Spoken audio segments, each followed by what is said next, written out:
Hello, everybody, and welcome to today's live. I am here co hosting with my friend and colleague, Diana YK Chan, and we are talking about from doubt to decisiveness. And today we're going to be chatting all about how to make hard career decisions. So if you are joining us live, please say hello in the chat. We both have our eyes on that. We'd love saying hello to you and interacting with you. So please let us know where you are watching from today. We want to hear. And as we are going along, also share in the comments what is resonating with you. What are your takeaways from the tips and strategies that we're sharing?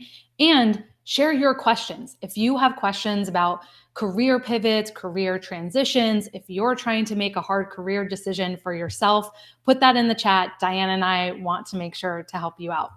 So let's see. I see Mohammed. Hello to you. Great to see you here. So make sure you're saying hi. Yemsi from Dallas, welcome. Thank you so much for being here. All right. So why are we talking about this topic of career pivots?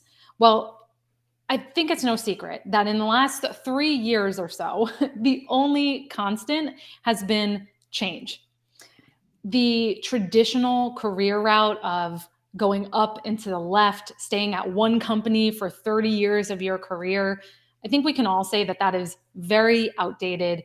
It's very rare. We are all being challenged to adapt, to be more agile. We're changing industries, job roles, we're getting promotions. And so we have to figure out, how do we embrace change and possibility proactively in our careers and really shape the direction we're trying to go. Now, all of that is great, but I think Diana and I have found in our coaching experience that what complicates this is that we tend to get in our own way, right? We tend to doubt ourselves. We worry about making the wrong decision. We get stuck in analysis paralysis. And all of that holds us back from doing meaningful work and reaching our potential. So that's what we wanted to come on and share with you today. And what's really exciting is that everything we're going to be sharing with you today is inspired by Diana and mine's 2 LinkedIn learning courses. So Diana recently came out with an amazing LinkedIn nano course called How to Pivot Your Career. And if you are on desktop, there's a great little QR code on the screen where you can just take a quick picture of that and go right to Diana's course. So I want to encourage you to check that out after our live today. And really exciting news, and part of the reason why we're here today is because I also have a LinkedIn learning course that's actually coming out tomorrow. So the countdown is on. We're less than 24 hours away. And this LinkedIn learning course is for you if you are experiencing imposter syndrome, if you are overthinking your next steps, and you want to find the confidence to make a choice with clarity. So thank you for being here, everyone. Let me just say hello in the chat. Hello, Emmett. Great to have you. Rita, so wonderful to see you. Logan, hello from Boston. Molly, Milwaukee, great to see you here. Yes, make sure you're saying hi in the chat and commenting as we go. Such a great audience right now. Yes. And before we go any further, Diana, I want to give you the opportunity to introduce yourself before we go any further, to let people know they are in good hands today. Amazing, amazing. So first of all, thank you so much for having me. I am so delighted to be here. Melody, congratulations on your new course that's coming out on navigating tough career decisions. I love this. It's such a great complementary to my course on how to pivot your career. So I want to say hello to the audience. We are going live right now on both my LinkedIn and your LinkedIn right now. So we have an amazing live audience right now. So a little bit about myself. I'm Diana YK Chan. I'm a personal branding coach and global speaker at Mind Market Ability. I specialize in working with professionals and executives with their career transitions and pivots, particularly around making tough career pivots, where I'm really known for helping you unleash limitless possibilities, differentiate unique value, and communicate with confidence. So I'm so delighted to be here. I have 5 courses on LinkedIn Learning here, so make sure to check them out. And today we're really going to talk a lot about how to overcome these struggles when it comes to making a change and overcoming imposter syndrome and positioning yourself for success. Absolutely. Absolutely. Thank you so much for being here. And Diana, before we get into questions, I realized I did not introduce myself. And you mentioned we're going live on your channel as well. So I want to make sure people know who the heck I am. So I am Melody Wilding. I am the author of a book called Trust Yourself, Stop Overthinking and Channel Your Emotions for Success at Work. And I've been an executive coach for over 10 years now. And my specialty is really working with people I call sensitive strivers. So people who are deep thinkers and feelers, but they are also very driven in their career. So they put a lot of pressure on themselves to get things right and to be the best and not make any wrong moves. So I'm so excited to be here. Diana and I are fellow LinkedIn Learning colleagues. I have 5 courses currently out as well. And as we mentioned, my next one is coming out tomorrow. So super exciting. So let's get into our topic today. And Diana, I want to start by asking you a question. And that is, what are the first steps someone should take when it comes to even considering a career pivot? Because there's so many different things to think about. Where does someone even start? Great question. When it comes to a career pivot, you really want to be strategic and intentional to make a successful career pivot. So I'm going to share with you my 5 pivot tips using my 5 pivot formula here for you to consider. So the first P is about prioritizing self-assessment. So this is all about understanding you, of what's important to you, what you truly want. You want to evaluate your skills, your interests, and your values, and how they align with your overall desired career path. So I always talk a lot about soul searching before job searching. So if you're feeling really stuck, unsure, or you've been doing something for the same for like the past decade, take the time to do this self-assessment.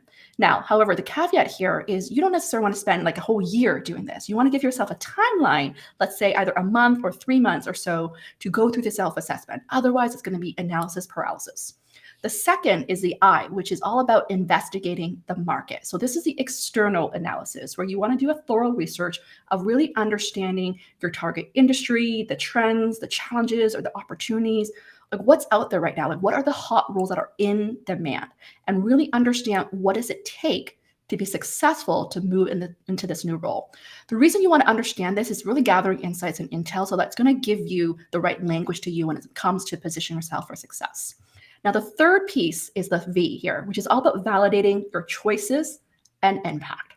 So this is where you really want to think of and evaluate the potential consequences of the pivot, such as finances, family, lifestyle, time commitment, right? Sometimes when you make a big change, like what's the impact on the other things outside of your career there? So you really want to weigh the difficulty level of making the change against the potential rewards as well, the pros and cons, right? Risk versus rewards, to ensure that it really aligns with your overall personal and professional goals.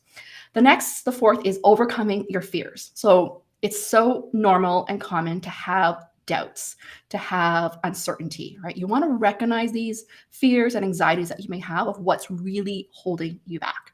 And you want to really work on strategies to overcome them. This way, this could be maybe things around self-reflection, getting professional help, or discussing any of the concerns you may have, right? It could be like the failure. Like I want to ask the audience, like what fears do you have when it comes to making a career pivot? And then lastly, the fifth is the T, is that you want to tap into your network. You can't do a career pivot on your own. You really want to leverage your existing relationships to get a better understanding and insights and advice on what it takes to be successful in your new career path. Right? You really want to use this chance and opportunity to really understand what could be the potential challenges and understand what are the strategies you need to do to best navigate the pivot. So when you have that intel, it's going to make your transition much smoother and much easier there. It's incredible. Yeah. Pivot. And could you just repeat those steps one more time so everyone gets the whole acronym together? Yeah, and so feel free if you also want to type it out. My 5 pivot tips is first P, prioritize self-assessment.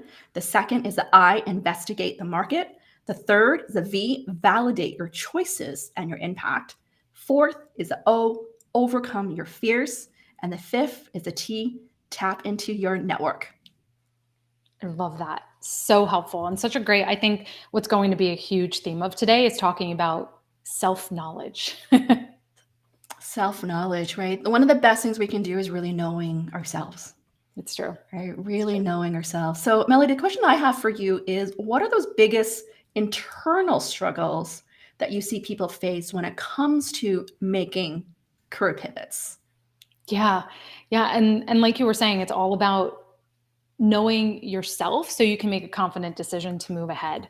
And I think a big part of this is knowing what pitfalls we might fall into. And in my work, there's three different pitfalls I see most often, the three P's. So, first, we have people pleasing. So, this is very simply when you put other people's needs ahead of your own. So, for instance, what I see happen a lot is that as soon as someone wants to make a career decision, they start outsourcing that to everyone else around them. They start asking their boss and their colleagues and their mentor and their Uber driver, what do you think I should do next? Right? Instead of listening to what they want themselves. And all of that sends a signal to your subconscious that other people's viewpoints and opinions are more important than your own, and that you should do what other people expect of you. So that's the first P, which is Mm. people pleasing. Yeah. The second P is perfectionism. Now, I think all of us have heard, what's your biggest weakness? And we say, well, I'm a little bit of a perfectionist, right? But it can really be damaging. And I think we tend to think of perfectionism as striving for flawlessness, which, yes, having those unrealistic expectations of yourself is a big part of it. But really, what categorizes perfectionism is that it's beating yourself up relentlessly for any mistakes, any failures, any missteps, any supposed inadequacies you might have. And so perfectionism can convince you that you must find, there's only one right choice, and you must find what that exact right choice is. So it's very black or white, all or nothing. And perfectionists tend to be what's called maximizers. So they will try to find the best, most optimistic, or I'm sorry, most optimal path before making any sort of move. And they're much more likely to compare themselves to other people. And we all know that if you compare, you despair. So, people pleasing, perfectionism. And then the last one is procrastination. And we all know that feeling where you are trying to make a decision, but you keep telling yourself you don't have enough information yet. So you stall, you do a couple more self reflection exercises, right? And all of that just keeps you in this loop of thinking if I just get more information, if I just get another certification, and sometimes making a career decision can feel so huge and daunting that it's just the activation energy that it takes to get started on it is too big. And so, Diana, you were talking about in your response to the last question about how, self-reflection up to a point is helpful. And I just want to put out there for everyone that clarity comes from action. Many times you can't think your way out of a decision. You have to make a hypothesis, you have to test that, iterate, and keep moving forward from there. So, Mm. those are the three pitfalls, the three internal barriers I see most often: people pleasing, perfectionism, and procrastination. I love this. I want to, as you're talking about this, and I want to ask the audience, when you think of these three P's, right, which one can you relate to the most? But how do you feel? Like when I was hearing this, there was something for me. I feel like there's this knot inside me. I feel like, oh, and I could really relate to perfectionism because my greatest strength is maximizer. And I think about how when we have our indecision will lead to inaction. Yes. Right. So this is why it's so important to recognize these struggles and also recognize when it's time that you need to make a decision and then take action. Otherwise, we're going to overanalyze, or we need to have the perfect solution, or they're just knowing that everything's going to work out well before we take action. And Exactly. sometimes it could just be the little tiny step, like the one small change you're going to take to move you forward to get clarity. Like, what's that next best step there? Exactly. What would it look like if it were easy? Yeah. Oh, I Amazing. love that question. Yes. Yes. Amazing. So again, we want to hear from you in the chat. What do you feel your biggest pitfalls are when it comes to making career decisions? What is getting in your way? Share with us in the chat. And while people are doing that, Diana, I would love to hear from you. You are an expert in personal branding and really helping people put themselves out there with confidence. What are your best tips for helping people position themselves for success when they are starting to make those career pivots? So first of all, making a career pivot is totally possible. It is all a matter of having the right strategy and the right mindset in place. And over the years now, especially the last 3 years, like with during the pandemic, I have helped countless people to make career pivots, whether it's going from corporate to entrepreneurship or vice versa, or people want to take a break from the career, or people doing something that has more meaning, more flexible, more remote work, right? There's just so many possibilities. So I want to let you know it is totally possible. So I'm going to share with you my 5 brand tips. Okay, the 5 brand tips to help you think about how to position yourself for success when pivoting. The first, the B, is to build a narrative. This is all about crafting a compelling story that really truly communicates your overall journey, your skills, your unique value of what you bring to the table.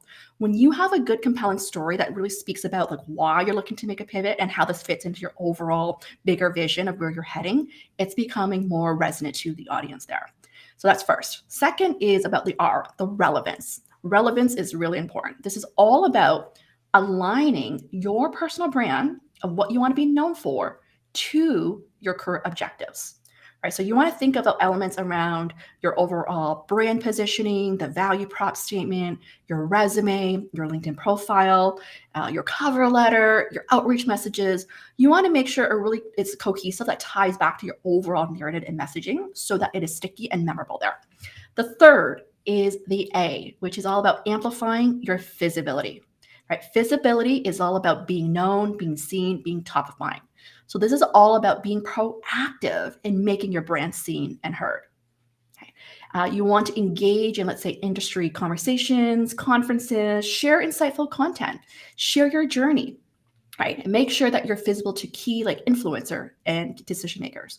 This is really key. I've had clients where they want to make significant transitions, let's say after their MBA, to going from working, let's say, on the agency side to the corporate side, and they're known to be, let's say, a digital marketer, but they're not active. And as soon as he wrote, let's say, 3 LinkedIn articles and some posts, he was able to get like half a dozen of opportunities. So this is all about visibility that also elevates your credibility there. The next is the fourth, the N, which is all about networking effectively, right? We can't just rely on applying for jobs online, right? That's the traditional method, what most like 99% of the people do.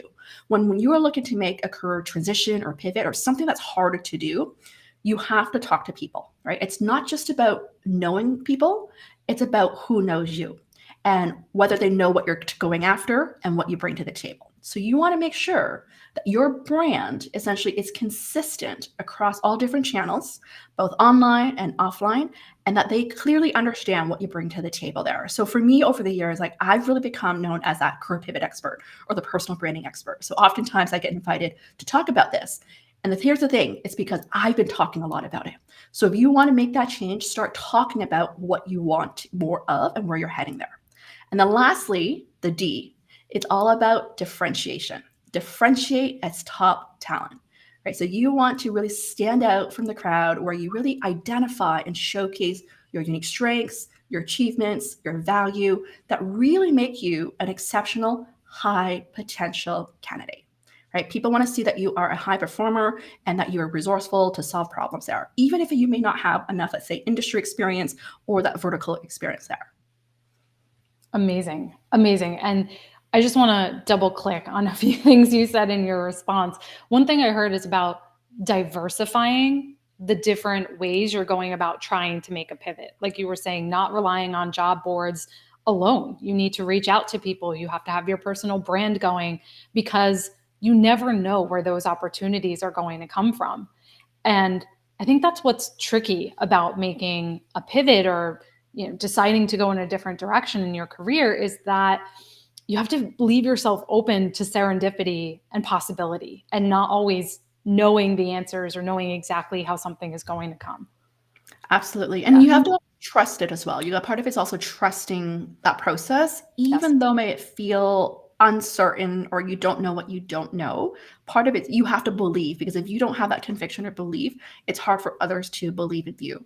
And so by default, one of the mistakes I want to point out, Melody, is oftentimes I see people, they'll just start with just updating their resume or their LinkedIn first before even actually thinking of the overall story or the narrative or positioning, or really understanding the requirements there. So that's a common mistake I see, and which is why people hit the roadblock as well. Like, why am I not getting those right opportunities? And it's part of it's we're not there's not a match. We're not connecting the dots there. Yeah. And you were talking about putting your personal brand out there, and it just made me think this week I was talking with a client. She's starting a new role, and she was saying something along the lines of, I don't want people to think XYZ about me. I don't want people to assume ABC about me. And I said to her, well, then tell them what to think about you. And Yeah. that goes with what you were saying around, you have to take control of the narrative. And I hope that's really empowering for everyone, that you have more control in this than you think. Absolutely. Absolutely. Right. Take control of your narrative there. So, my next question for you, Melody, is how do you know if you're ready for a new career move or path? Yeah.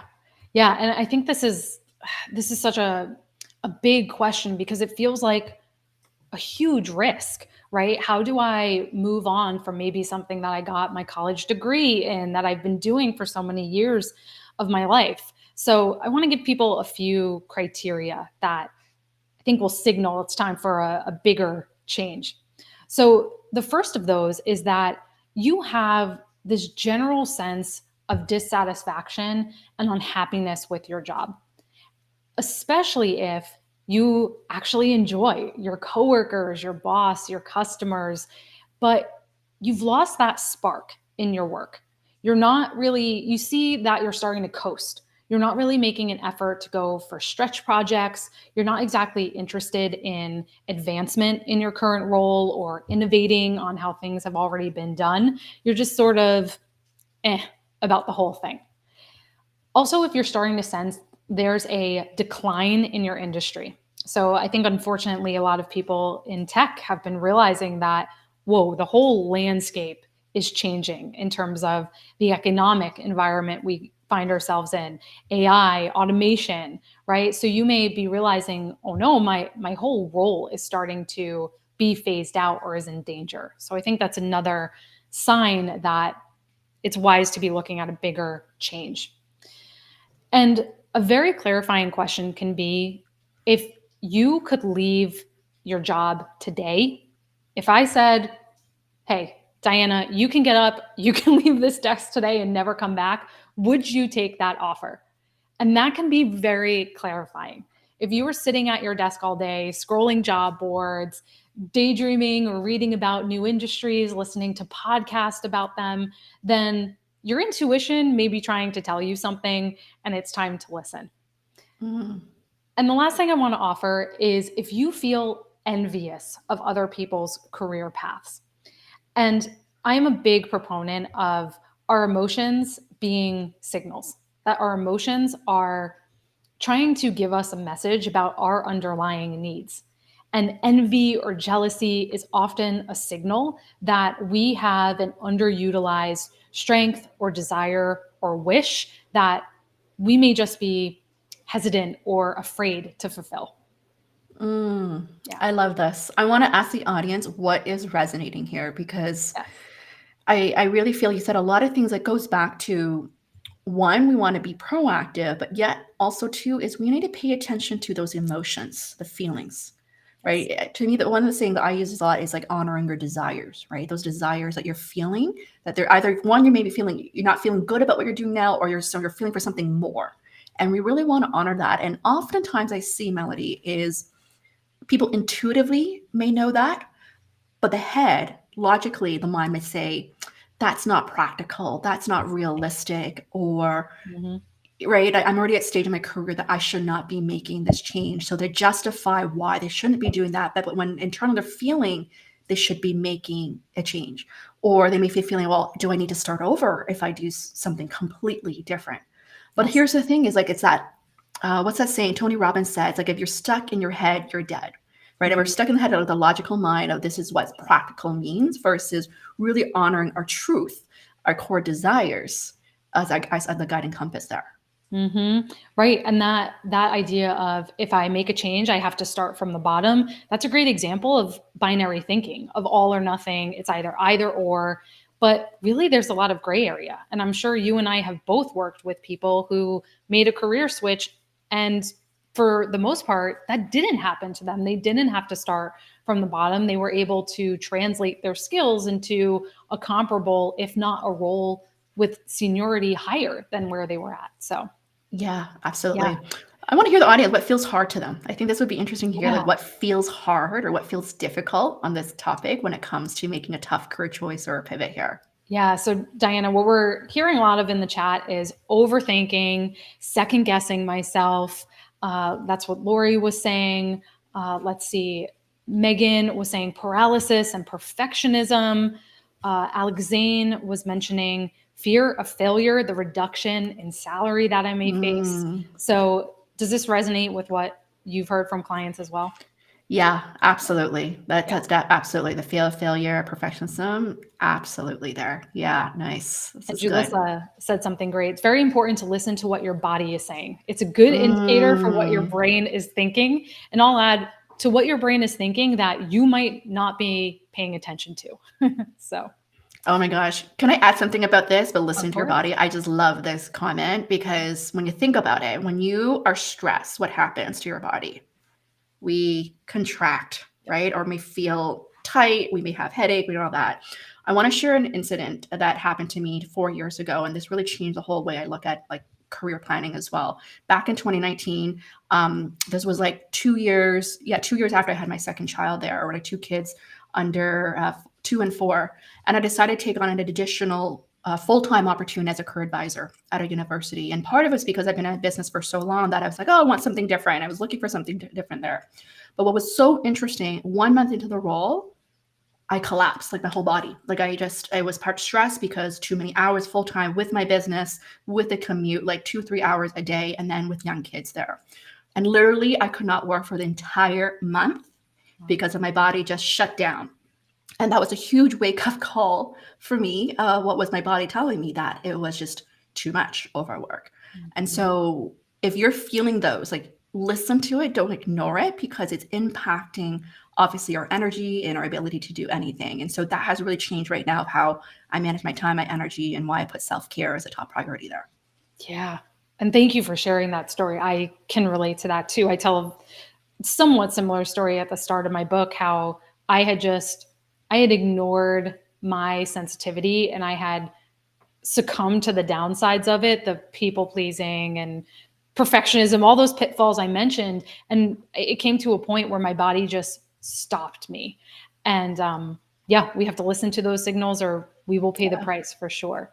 absolutely. So, Diana, I would love to talk a little bit more about mindset. And I know, in addition to being a personal branding expert, you are an expert on mindset as well. So, how do we overcome that feeling of being an imposter, feeling like, who am I to be making this career move? How do we overcome that when we're trying to make a pivot? Mhm. So studies have shown that 70% of the population would have faced imposter syndrome in their lifetime, right? So really, you're not alone. Like it's very common, even till this day. Like I would face it from time to time as well, right? So it's important to recognize that it's happening and what you need to do about it. So I want to walk you through, and my 5 tips here, my trust tips right now. That I'm going to walk you through here is one is talking about it, right? Acknowledge these emotion feelings of what you're thinking, right? Whether it's to your friends, your family, your mentors, really someone that you trust to talk about this as well, so that you know that you're not alone, and that they can also help reassure you to help you with like minimizing these doubts that you have. So I think that's the first is talking about it, right? Otherwise, you're just going to go into this loop. It's like, who am I to do this, right? Second is around the reframe the failure, right? We may see that, oh, what if I do this? It does not work out, right? You want to see it as a learning opportunity, right? Any missteps, any challenges is a learning opportunity. It's a lesson for you. And this is going to really shift your mindset to help you reduce the fear and the stress and help you elevate that self belief that you have for yourself there. The third piece is the U. It's all about understanding your value. This is a very important piece of the work that I do. It's about really knowing your value, right? So one of three steps I always talk about this piece around value is first you need to identify your value, right? Get clear on what your value is. Do that exercise. If you're not sure, get feedback. Second, there is you need to believe in your value, right? So a lot of times I have clients where they'll do the exercise identifying it, but they don't yet believe it yet. And that is a really important piece, that you need to believe that, what you do matters, what you do is amazing. And then from there, well, let's see here. And then from there, you want to make sure that you voice your value. So this is all about voicing what you bring to the table there. Okay. I think I lost my audio here. I just want to see. Oh no, there you go. Can you hear me? Oh, there. Yes, perfect. Yeah, so it's all about voicing your value. Okay, so part of this process. Now, the fourth here is S, which is all about self-care. So this is all about, right, because this is all about self-care, self-love, right? If we don't give ourselves some love, it's hard for us to believe in ourselves there, right? This is all about maintaining that healthy work-life balance, practice stress management, having that healthy body and mind to help you combat these feelings of imposter syndrome there. Right. And I really believe too, part of building that or overcoming that is doing things that you feel good, but also increasing that competency to increase that confidence there. Okay. And then lastly is the T, which is all about training your thought process. Right. Replace the negative self-talk with more positive affirmations. Right. This is going to help you build a self-esteem and reduce any feelings of inadequacy. So I'm a big fan of affirmations. They're simple. Like one of my favorite one is, I am MVP. I am markable. I am valuable. I am proud. I am MVP. I am markable. I am valuable. I am proud. I love that. I am MVP. Everyone type that into the chat. I am MVP.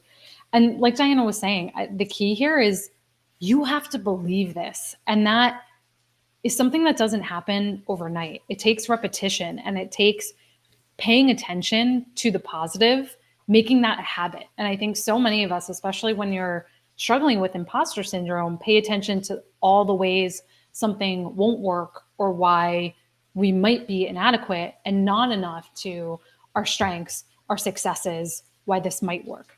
Yeah, yeah.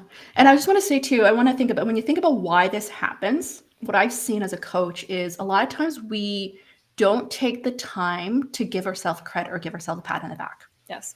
Or really celebrating the milestone, the accomplishment, or really just taking time to acknowledge yourself. It's just, especially for those who are high achievers, it's like, what's the next goal? What's the next milestone? Like, how many of you can relate to that? And because a lot of times I hear my clients say, oh, that's just nothing, or that's just part of my job, right? So when we have that mindset, we're not taking time to really acknowledge ourselves. It's hard for us to really show up with full confidence in showcasing our value there. Exactly. And like you were saying, keep that brag file, keep that smile file, whatever you want to call it, of your successes, because in the moment, the negativity bias will take over when you sit down to work on your LinkedIn and you think, oh my God, I haven't done anything useful in the last year of my career. So that is so key. And I'm just putting on the screen here, we have lots of people coming in with, I am MVP. Amazing. Good. We would love to hear too, if you have any tips or affirmations you give yourself for navigating imposter syndrome, put them in the chat, because we are all here to learn from one another as well. Yeah. So Melanie, my next question for you is, now that we've been talking about overcoming our fears and struggles, where do people start with making a big career decision? What are some of those steps here? Yeah. And as with most things, it starts within ourselves. And to build on what we were talking about around mindset, a big part of it is managing our emotions. And I know a few people were asking about this in the chat. I think the biggest step here is to be able to not only notice, but name the feelings we're having. And there's a lot of research that shows when we can name our emotions with more specificity, that we feel more in control of them. So rather than just saying, I feel overwhelmed, what specifically do you feel? Instead of overwhelm, is it worry? Is it disappointment? Is it trepidation? And by identifying your emotion with more specificity, you're in a better situation to figure out, well, then how do I deal with this? So really managing those emotions is first and foremost, because you need to be in the right headspace and mindset before embarking on this process. So, second would be considering your values. Again, what you don't want to do is fall into a people pleasing pattern where your next career move is just the one you think you're supposed to do rather than one that's actually aligned with what you want. So, this all goes back to self knowledge being key. What do Mhm. you value most? What are your key priorities? And then ask yourself, what decision or what direction gets me one step closer to living out those values? So I know for me personally, one of my top values is freedom. And I define freedom in all sorts of different ways depending on the context, but all of my professional decisions are made through that lens of freedom. What allows me to feel like I have freedom of my time and how I spend my day, freedom of how I work with people, freedom of creativity, helping other people achieve agency and autonomy in their careers. So everything I do is through that lens. And one other thing I want to highlight here is that sometimes you may find that your values rather are in conflict. So you may value creativity, but you may also value stability. And you may have to make a choice between those two values. Perhaps there's a job that would allow you to be very creative, but it doesn't compensate as well. And so you have to look at your season of life and ask Mhm. yourself, which value do I want to optimize for in this season of life? If you have a young family, it may be, okay, in this season of life, I want to optimize for stability. And then the last thing is reflection. So again, all roads lead back to trusting yourself. And so a few of my favorite self-reflection questions are, when I've made tough decisions in the past, what helped me navigate them, or what helped me arrive at a solution? And that can help you reverse engineer into what might work now. You can also think about, what would my personal hero do? So who is someone whose courage and career I admire, and what would that person do in this situation? And then Mhm. last, and this one may be a little morbid, but it's very powerful, to ask yourself, when you are on your deathbed, what do you want to look back on this moment? What would make you proud about how you navigated this situation or what you chose to do? And again, that can just be very clarifying to figure out that, oh, actually, this is the path I want to go forward on. I love this.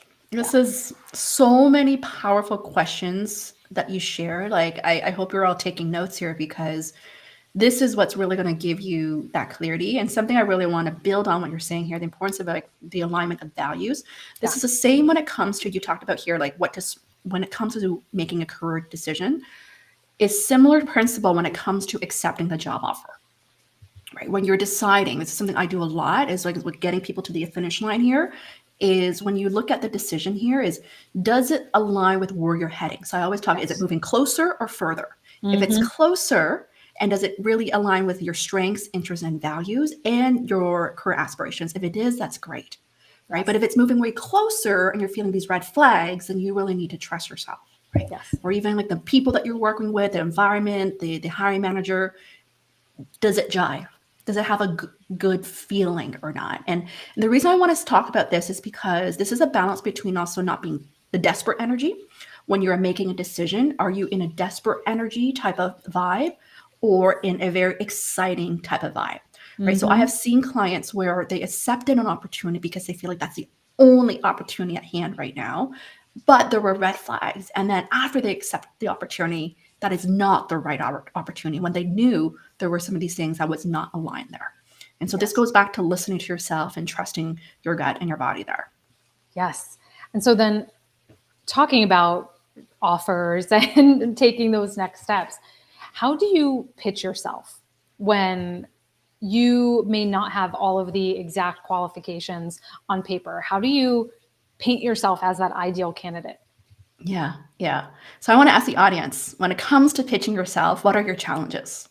The common challenge I hear about pitching yourself, it's like it feels awkward. It feels like I'm bragging.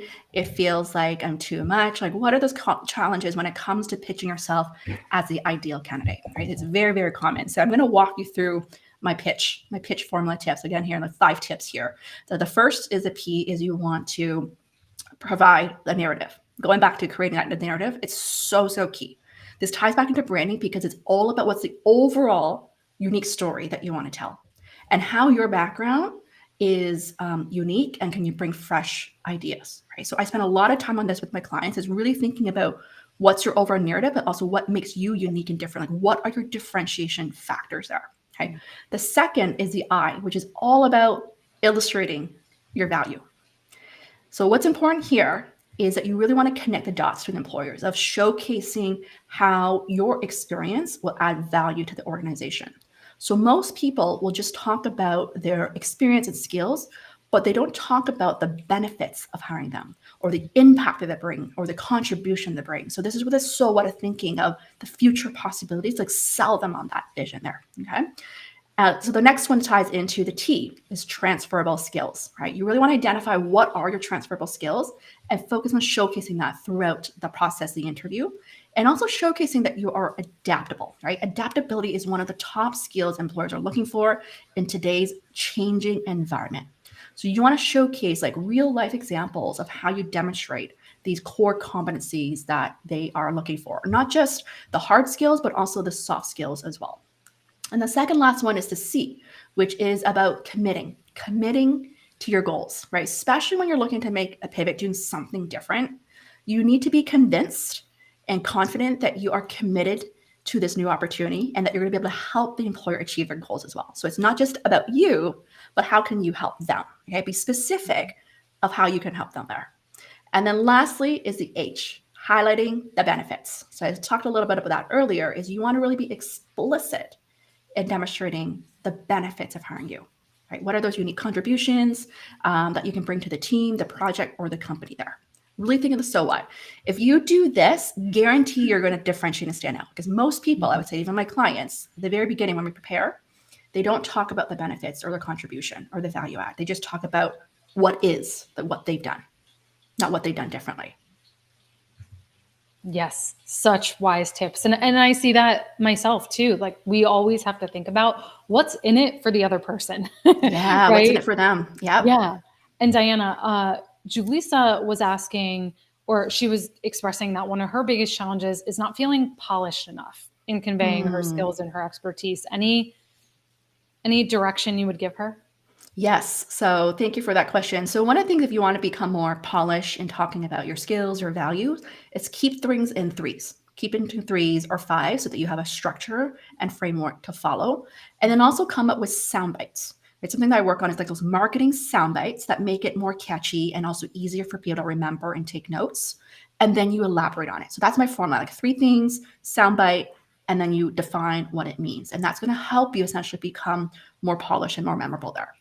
So good. So good. And it helps you not overthink and lose your train of thought and beat yourself up. So really great. Absolutely. It's actually a strategy. When it ties back to branding here, is if you think of like a stool, like if you have a theme and your 3 pillars, it's what's going to hold the entire brand theme together with 3 strong pillars of what you bring to the table there. So great. So great. And just actually one other comment from Julissa, who was saying she missed part of the live stream. Will there be a recording? And yes, the recording of this will be available on our pages as soon as this is done. So no worries. If you want to go back and listen to it, it'll be there for you. Amazing. I love the engagement here. I'm seeing both on my feed and your feed right now of the engagement. That's great. So Melody, my question for you is, sometimes there's this fear of making the wrong decision, right? That can lead to a state of analysis, paralysis. How can one really navigate that situation there? Yeah, and that fear of failure or what if I make the wrong choice can really be paralyzing and stop us from ever starting. So one of my favorite tools that I'm using with clients all the time is what I call worst case, best case, most likely. So take the worst case out to its extreme. Actually go there. And this is, if you're a sensitive striver, you are probably someone who is well acquainted with thinking about the worst case scenario, but don't just ruminate about it. Think about what you would actually do to handle it.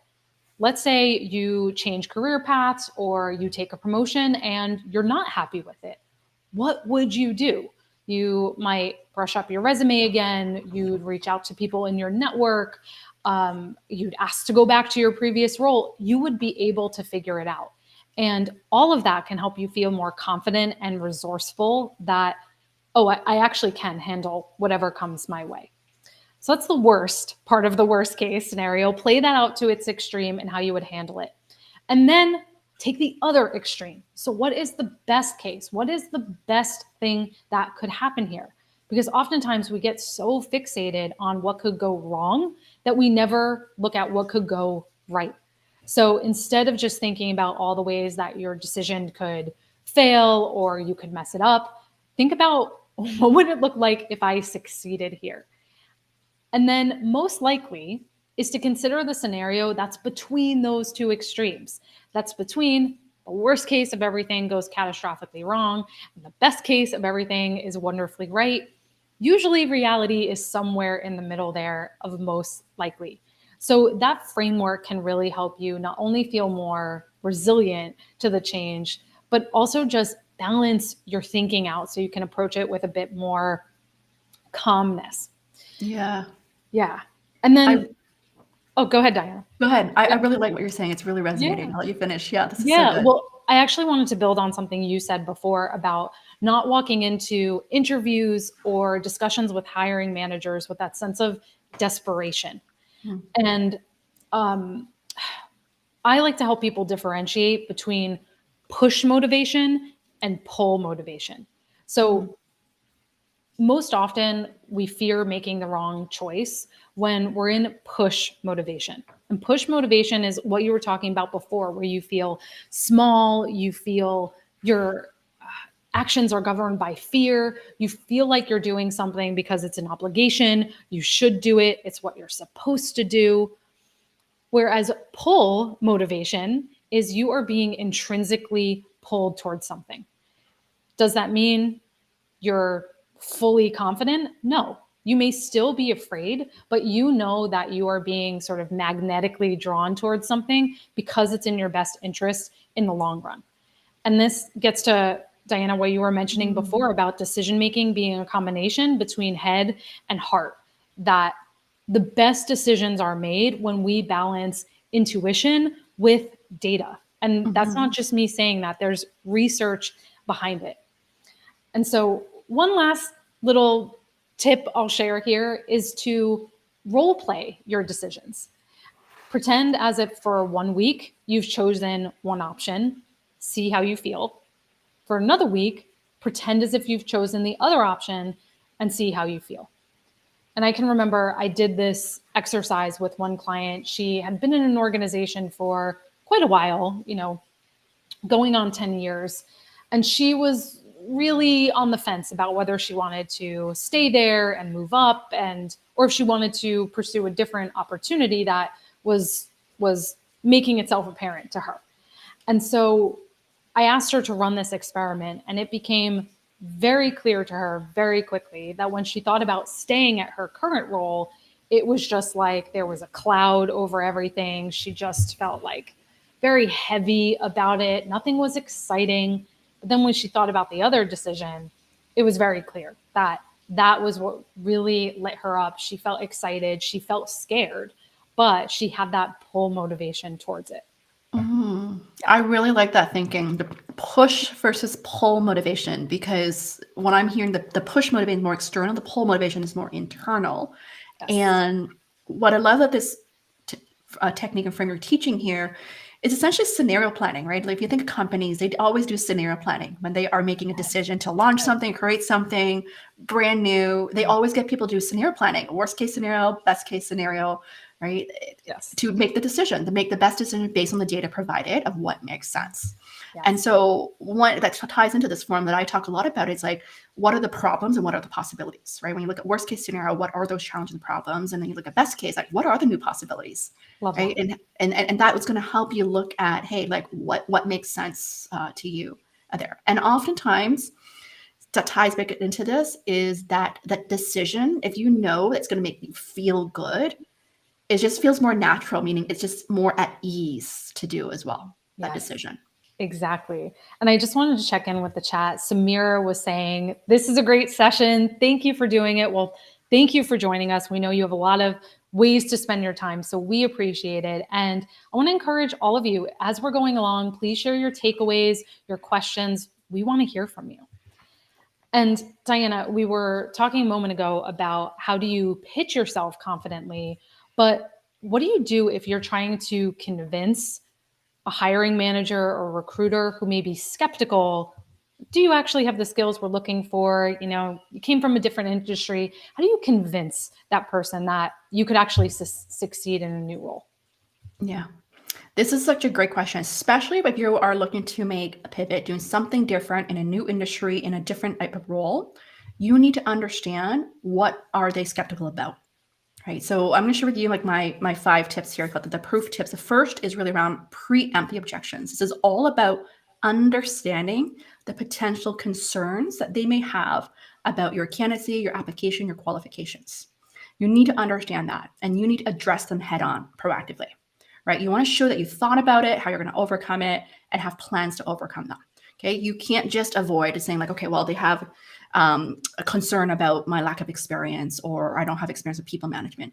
You need to actually acknowledge that I recognize this and here's what I'm doing about it, to give them that confidence. This is actually a strategy I do with my clients all the time when it comes to pivoting. Okay. Second is going back to the R of relevancy. You have to showcase your fit, of your understanding of the role, the industry, the team, the company. You have to make it clear of how your background and skills align with what they need. Okay, that's really, really important. So I'm going to use an example just to hit home on this point, especially when people see the perceived gap, essentially, and how do you address that. Many years ago, when this is long time ago, even when I started my business, was that I was going through an intense interview for a sales role at LinkedIn. Relationship manager role. And this was during like my recruiting days when I was leaving Google to either continue my business full time or go into sales role. And one of the perceived gap was I didn't come from a traditional sales SaaS background. Like that's a big perceived gap. And I was going to meet with the country director, and the recruiter told me that. So I was like, okay, I recognize there's a gap because they're perceiving that I haven't carried a traditional quota or sold like technology here. So the way I overcome the gap, going back to relevancy here, is I would talk about how my previous role of recruiting, of pitching 100,000 MBA program, is sales, dealing with executives, selling a product as well, of getting people to school, and quantifying that, how I was able to bring in like $10 million for the school there. So you need to really connect the dots for them to see what's possible, because they're already seeing that, hey, you don't have that traditional background there. Okay. And then so the next one is around the O here. It was about outlining your learning plan and action plan. So as you move forward in the interviews, you don't want to just talk about your past. You actually want to talk about future thinking of what are you going to do to be successful. Show that you're proactive of how you're going to get up to speed, hit the ground running, what you're going to do to learn. So because they want to see that you're a quick learner and that you thought about the potential challenges and how you're going to address that. Okay, be proactive. That's one of the best ways I've seen people making pivots, is either creating a 90-day plan or showcasing a learning plan, what they're going to do to increase that knowledge. So for example, I had a client who pivoted from nonprofit to Amazon in tech. One of the perceived gap was she didn't know anything about cloud solutions. So she wanted to take the online, get the certificate to showcase that she understands that, so she could work with the engineers, right? So you want to showcase proactive what you can do there. The second last one is the V, which is all about visualizing success, right? This goes back to, do you believe in yourself? You really want to paint that picture of how you're going to be successful in the new role, right? Use your past success stories to demonstrate that ability, to how you're going to adapt and thrive in this new role there. And then lastly is the E, expressing confidence, right? This is all about a feeling as well. Like you really want to be able to showcase that feeling and belief of your abilities, so that you can also instill the confidence in the interviewers as well, even if you are transitioning into a new field. Amazing. Amazing. It's so good. And I think, you're acknowledging the realities that not everyone is going to think you're equipped right off the bat. You have to do the work to convince them and make them see why it's a yes, right? Yes. You have to do that legwork. Yeah. Yeah.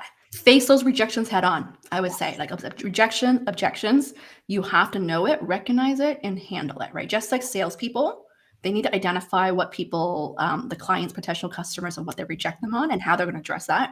Same thing as being a candidate for a job opportunity. You need to address that as well.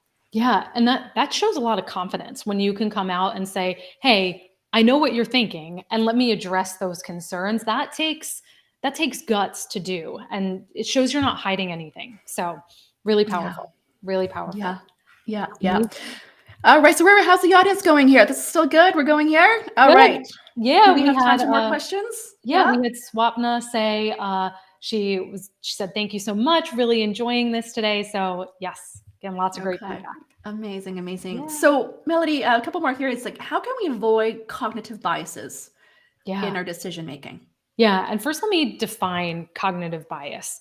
And basically, what I mean by this is we have mental thought errors. So, our brains like to conserve energy. So, we come up with these mental tricks to make decisions easier for us. And sometimes that works, but a lot of times it doesn't, especially when it comes to more complex decisions like what to do with your career. So I want to highlight just a few of these that I see come up often and how you can get around them. So the first of those is confirmation bias. So you might have heard of this before. Confirmation bias is when you're presented with information. So a great example is if you follow a certain news channel or political party, and then all you start to notice or continue reading about is information from those same people. So it confirms your existing belief. So an example here may be you're someone who's gotten good performance reviews, and confirmation bias may come into effect where you think, well, obviously I'm ready for a promotion, then I'm fully equipped at this. But I want you to challenge yourself with this question. What if the opposite of what I believe were true? Let me try that one more time because it's a tongue twister. What if the opposite of what I believe were true? And that forces you to think more critically, to consider the other side of the coin, and to challenge the assumptions you might be working under. So be aware of confirmation bias. The second one is overconfidence. And I know today we've been talking a lot about a lack of confidence, but the number one way I see overconfidence come up when navigating tough career decisions is that we're overconfident about how quickly we can do something. So, oh, looks like we lost Diana. Oh, she's back. Hold on one sec. Okay, she's back with us. I'm back. Yay. Not a good live without a technical issue, right? So, Always happens. always, of course, of course. Um, so I was talking about overconfidence, Diana, and how not a mistake, but something I see people do that I'm sure you see this too is people are overconfident about how much time something will take them. They drastically underestimate how much work, effort, time it will take to make a career decision, go through getting a new certification or learning a new skill. So, my tip here is to always add 20% to however Mhm. long you think something will take you. Yeah. Because we are terrible as humans at estimating how long we think something will take, and that buffer will save you. Yeah. I love that. Yeah. I And want to then, add some. Go ahead. I'll let you finish oh, and I'll add on. no, Yeah. no, You no, go first. please add to that. Yeah, I want to add on when I think about from a job search standpoint, a lot of times people may have the illusion that, oh, the average job search could be 3 months or 4 months, and therefore my job search or that's how long it should take me. But if Yes. you're making a significant change, a big career pivot of a different industry, different role, that is not realistic. Like if you're Yes. looking for something big, you have to give yourself more time. So I always suggest to people is understand the level of difficulty and the type of change you're making. Is it doing something similar or completely different? We can't compare someone doing something completely different to someone doing the same at the same timeline there. Yes. Such a good point. Such a great Yeah. point. And the last bias I want to cover is what's called the sunk cost fallacy. So, this is one that keeps us stuck in a situation for far too long. And I see this happen a lot with toxic workplaces or when people want to make a larger career switch, where they think, well, I've been at this company so long, I've climbed the ranks here, I don't want to lose everything I've put into this. or I've gotten my degree in something, I've done all this training, it would be a waste. I don't want to let that all go to waste. That is sunk cost fallacy, because it would probably be much more beneficial to your happiness, maybe even your wallet, to change to something different. So consider the cost of inaction. What is it going to cost you to stay stuck? And what is the cost of not making a change now? If you take that out 10, 20, 30 years from now, what is the risk you could face? So, yeah. I love that. What is that going to cost you for being stuck and not taking action?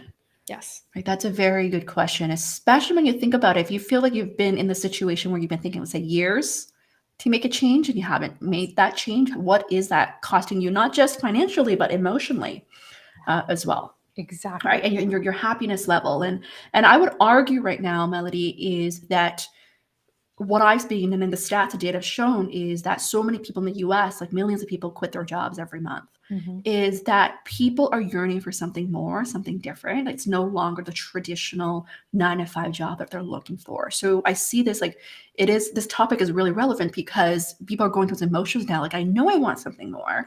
What does that look like? And am I willing to take that risk? Am I willing to do this for the sake of more joy, more happiness, more fulfillment there? Yeah, absolutely. And like you said, it is a risk, but it's it's a bet worth making. Yeah. Are you betting on yourself? That's the question is, are you willing to bet on yourself? Yes. And I Right. think that's such a great takeaway from today. Are you willing to bet on yourself? Are you willing to trust yourself? Are you willing to put yourself out there and say, I am MVP, and Yeah, actually capitalize on that? So, absolutely. Diana, we're already at the top of the hour here. And so I want to respect your time and how giving you have been of your knowledge and wisdom with us. So, where can people find you? How can they connect with you? And I will make sure that all of your links are in the chat here as well. Absolutely. So, first of all, thank you so much for being here and thank you for having me, Melody. I love this conversation. If you want to learn more about my work, make sure to follow me on LinkedIn at Diana YK Chan. You can also join my mailing list on my website at mymarketability.com. There are tons of free resources. I would also suggest that you check out my YouTube channel at Diana YK Chan, where tons of long form content. And then also make sure to check out my LinkedIn Nano learning course on how to pivot your career, where they're just bite sized, under 2 minute long per video of walking you through the step from that career clarity all the way to evaluating the decision, accepting the job offer there. Yes. And just a reminder, as I said, we'll have all these links in the chat here. We have the QR code for Diana's nano course on the screen here. And I see so many of you have clicked on it and are taking that course, and you will love it. It's fantastic.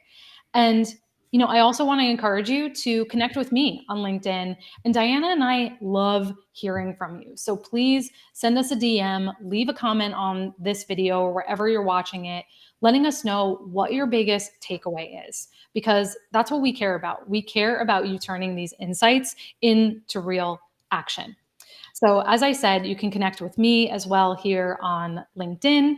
I have the QR code up here for my LinkedIn learning course about navigating tough career choices, which comes out tomorrow. So, Diane, thank Yay! you so much for being here to celebrate with me. This was amazing, and I hope so valuable to everyone involved. And let's see, I just want to say, Absolutely. Christina was saying a wonderful and insightful discussion. Thank you so much. Uh, Annette said, thank you for sharing your personal stories and tips. Such a great conversation. So thank you so much. Amazing. I'm Yeah. gonna just do a bit of shout out here for with the Yeah. course. I know your course is coming out tomorrow, so I really want to encourage all of you, if you haven't yet, like to join the wait list that Melody has, because she's sharing a bonus of the course summary handout. I know I'm doing this for you here, but I really believe it's gonna be so good. Like, sign up to that wait list to the course, because she has like these bonuses and you get free access to the course. And if you really like our conversation today, I want to encourage you, like, take those courses to show your support as LinkedIn Learning Instructors. We would love for you. Like, give us a review, share it with your network. Like, that's the best way for us to continue to create amazing content and courses to help more people all over the world there. Thank you, Diana. You are the best hype woman. I'm excited for your course. I'm definitely excited. I'm going to be telling everyone about it. Oh my gosh. Well, I love your work. I'm always recommending you to my clients as well. So mutual admiration society over here. But You see your thank books you. there? Oh, is it there? It's Yay. right there. Trust yourself. That's a Oh, message. oh my gosh, you're so amazing. I appreciate it so much. I appreciate you and thank you for being here today. And thank you, everyone. We look forward to connecting with you soon and take care, everybody. Yes. Bye, everyone. Take care.